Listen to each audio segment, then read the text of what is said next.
Let's take a look at volume here. Now we have two formulas to calculate volume, and the first one I'm going to be talking about here is volume equals L times W times H, and those letters stand for length times width times height. Typically they're given in the question. And the second one is volume equals big B times H. And this big B is important. A big B, or a capital B, actually stands for, as you can see down here, it's the area of the base. A lot of times in the question it will say the area of the base is, or in the drawing itself. They basically do some of the work for you. And then the H also stands for the height. Both of these answers will give you the volume, and it's very important to point out right here that when you're dealing with volume, your label is huge. It needs to be units with a 3. The way I like to remember it is V3. Another way to remember this, when you're calculating volume, they're 3D objects. That's another explanation for, or a way to remember that it's a 3. Or you could say cubic units, because volume deals with cubes, just like area deals with squares. Now that I've reminded you about the formulas for volume, let's actually apply this formula to some real buildings here. This first one we're taking a look at in the picture is the New Century Global Center. This is the world's new largest building. You can see here the New Century Global Center in Chengdu, China measures an astonishing 320 feet high, 1,640 feet long, and 1,312 feet wide. This building has a volume of about how many cubic feet? So obviously this is not a perfect rectangular prism, but it's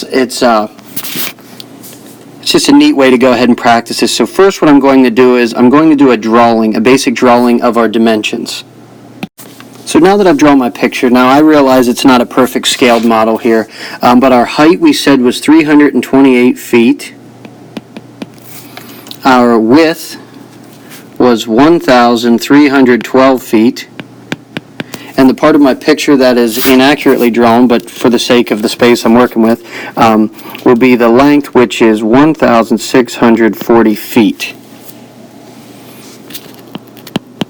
So now we've been given three dimensions. So now which formula should we use? So we think back to that last page, and we had one of two formulas.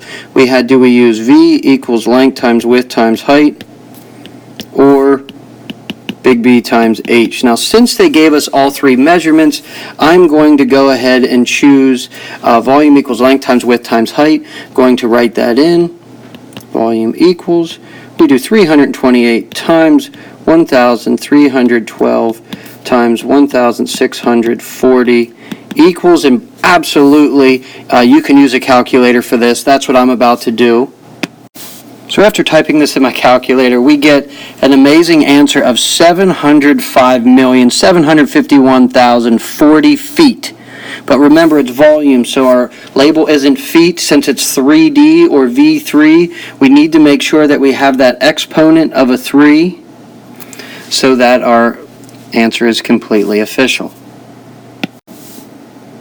The next actual place we're going to look at and calculate the volume of is the One World Trade Center here in New York. The One World Trade Center building has a square base with sides that measure 200 feet or 40,000 square feet. The height of the building, to the roof that is 1,368 feet. This means that the volume is about how many cubic feet? Now this is one that I would like you to try, and the two things that I would like you to know, or like you to answer, would be which formula you use and why. So just tell me why you chose that one. And then I would also like you to tell me the answer. Okay, and the at the bottom, and the reason why I specified to the roof is you can see at the top here, they have this huge needle, or this the spire at the top, and it actually measures and tops it off to 1,776 feet. That is. Okay, so again, I would just like you to work your way through. Tell me which formula you chose to use and why, and then I would like you to provide me with the answer. And now let's look at our last two questions. Here's just some basic questions that you might encounter in everyday, math practice and whatnot. So again, we're talking volume here. So number one, let's look at this here. We have that. What is the volume of a box that is 4 inches by 5 inches by 7 inches? Since we are given three measurements here, we have 1, 2, and 3. That is a prime setup for volume equals length times width times height. And I multiply those and I go 5 times 4 times 7. I can chunk these together. That's 20 times 7 equals 140 inches. But remember, we can't just leave it inches. You need to make sure that you have that 3 since it's 3D. And the actual reason is because we multiplied 3 dimensions together. So it's inches times inches times inches, which is how we get the inches cubed. And we have our second question here. A storage container measures 8 feet tall and the base has an area of 120 square feet. What is the volume of the container?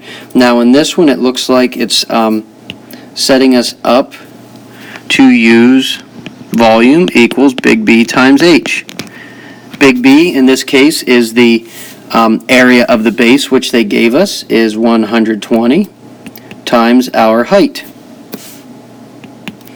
12 times 8, I know that fact, that's 96, and I add my 0, that's 960 feet.